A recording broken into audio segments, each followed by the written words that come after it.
Hey, let's talk about games. Hello my friends and welcome back. Today we're going to be talking through Wrath and Glory, going through some of the rule changes from Dark Heresy 2 into Wrath and Glory. Now, the game is not out yet, it's out next month. This is the pen and paper RPG made by Ulysses Games for 40k. Contains rules for Orcs, Elder, the Imperium, obviously, some Heretics too, but right now we have sort of a demo scenario going through a band of up to 6 Imperium, and I have just played through my first game, my first teaser session of this. It was about 3 hours long, had an absolute blast. Now this video I want to talk to you about some of the rule changes and why I feel this game is vastly superior to Dark Heresy already. I don't want to say Dark Heresy is bad because I really like it, but there are always certain things about it that are really RNG and punishing, and this game really feels like it's taken on board some feedback and made some adaptations. Now I don't think it will please everyone, but let's go into some of the details of it. So first up, this game involves the D6 system. Obviously multiple D6s in many occasions will be rolled instead of a D100. And what you will notice within this game is when you roll a 4 or 5, it sort of counts as a +1. When you roll a 6, it counts as a +2. And occasionally, if you meet targets, you can transfer some of the 6s across. And this is just their sort of glory mechanic and exalted icon mechanic. When you hear about these words, that's kind of what's happening here. Now, the way this works and the way I really like it is you can transfer dice from one sort of action to another. So for example, if I'm trying to hit an enemy and they're very, very easy to hit, I can take any of the 6s, if I've rolled plenty of excess over basically the target value, and move that into damage. Straight away I like this because of two things. Firstly, it makes it quite simple. It makes it simple because parry and things like that are all calculated in when you're trying to hit something. So instead of basically rolling a dice to hit and then them rolling a dice to parry, it's just one roll, and if they're good at parrying, it's harder to hit them. And obviously you can RP in, if you don't hit them then they parried it, or whatever you like. But this has several effects. It means if you've got a very defensive character that you're trying to kill, it means even if you do hit them, you'll be dealing less damage because you won't be able to transfer so many extra dice over into the damage pool. And that's a really interesting mechanic because it means it's far less RNG based. It means a defensive character will be mitigating more or avoiding more possible incoming damage, which is something I really, really like. Whereas within Dark Heresy 2, you had that roll, do I parry or do I not? And if you don't, it doesn't do anything, you'll take all of that damage. Now, obviously, because of this system as well, the damage spread is far, far, far tighter within this game. A typical weapon will do something like 7, 8, 9, 10 damage, plus your D6 system, which will either be 0, +1 or +2 damage. So very, very tight spread. Then you can add those extra dice in if you get the extra sort of damaged, the extra hit. So potentially you could get maybe 3, 4, 5. You can only get a maximum of 6 extra dice per the difficulty we're playing. But those 6 dice could even mean 12 extra damage. It's obviously very unlikely to roll 6 6s. Could happen, might happen to one of you one day somewhere, but hasn't happened to me and probably won't ever. But this is a really nice system because within Dark Heresy we had the D10. The dreaded D10, and this would mean the difference between a gun doing 5 damage or 15, and that's ridiculous because, well, it's not ridiculous, but it's heavily RNG focused. It means that you might do nothing, you might not pass the threshold at all, or you might go way over it. So you're either going to kill something or scratch it, and there's not a lot of middle ground. And this is a mechanic which basically has players within Dark Heresy chasing weapons that will do more damage, and it makes weapons really turn into holy grails of being capable of killing stuff. And within Wrath and Glory from the first session, even though there's some pretty tough units within this that we've taken, it's still possible to kill them, but sometimes you have to use extra mechanics to get the extra dice involved to be able to do enough damage to kill them. And I really, really like this system. I really like it. It just feels like it's more fluid. It feels like it's more consistent. So it might be hard. Maybe you'll say you've got a 1 in 3 chance, probably, of doing enough damage to damage that opponent, but you know it's even if you don't, you're going to come damn well close. And that's a much nicer system in my view of either having weapons that one-shot an opponent or don't do anything to them. It's nice to have that middle ground.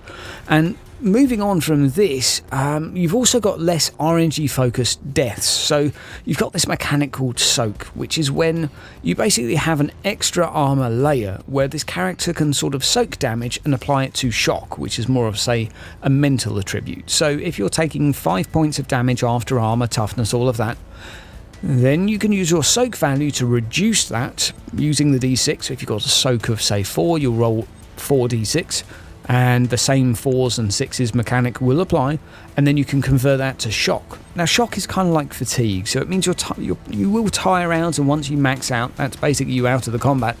That's not a good place to be, but there are ways of reducing it via certain character passives and things like that, and straight away you've got this mechanic where tanky characters and characters that look like they're faced with a hit that might well kill them have an extra opportunity to cancel that.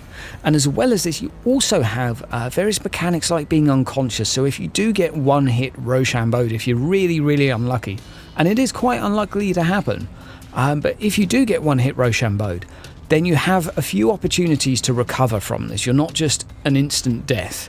There are basically 3 turns where you'll be rolling around on the floor trying to roll a dice to get up again, and you can get assists. You can use your Wrath dice, which kind of equate to Fate from Dark Heresy 2, and these will help you get back up again, or be more likely to at least. And this means that even if you are very, very unlucky, which is very unlikely to happen obviously, there are still opportunities to play or at least role play within the combat before it finishes. And there's also opportunity for your allies to come and help. And on that note, there's a really good mechanic in this game, and it's so simple, but it gives a lot of roleplay prompts, and I really, really like it, and that is the complication mechanic. So generally speaking, whenever you're rolling a dice pool, you'll roll, not always, but for the majority of tests, you'll roll 1 extra dice. So say I roll 6 dice to hit an enemy. I will roll 5 dice, and one of those dice will be called a Wrath dice. And if that rolls a 1, it means there's a complication, something bad happens, and that's up to the player and the GM to discuss what happens. For us, quite often when we're attacking a big enemy and you roll a 1 with a melee weapon per se, what will probably happen is the weapon gets stuck in them or you drop it.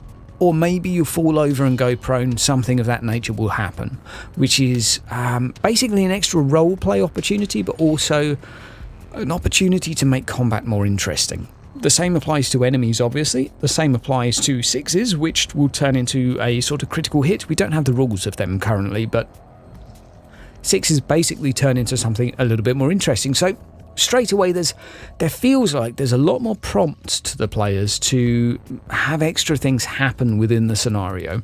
And leading on from this, there's another new mechanic as well, where you can almost do non-damaging attacks, and you can either choose to make an enemy more vulnerable, or you can choose to make sort of bolster your defenses in a way. There's a lot of different actions, even for someone that's not really combat savvy. So for someone that's really proficient in tech, you could actually use a tech test within combat to make an enemy, say, fall over or something like this. It's very unlikely to happen to make them actually receive anything that punishing. You have to roll 3 6s basically out of all of the dice. It could be 9, 12 dice, so it's possible, unlikely.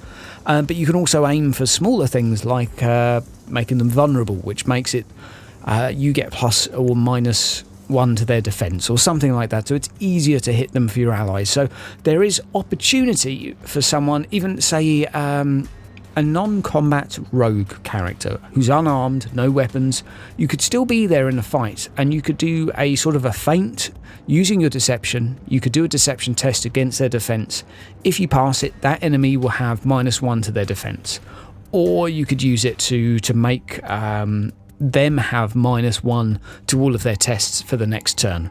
So there's lots of different mechanics you could be using within combat, aside from the actual damage itself, which for players, that have run out of ammo, that have had an arm chopped off, I don't even know if that exists yet, but there's a lot more opportunity for some interesting things, and you could even combine these in a very nice system now where you can do multiple actions per turn, but it makes every action harder. So say I want to do one of these special attacks before doing a normal attack. I could do both, but they would both have a -2 to them. So I could do a feint and try and make an enemy vulnerable, and then attack them, which would then give me a bonus. The two kind of cancel each other out, but the vulnerability would apply to your allies as well, and it's also awesome for roleplay. So there's lots of different options that they've thrown into this. I'd really recommend you download the supplement, check it out, look at the characters.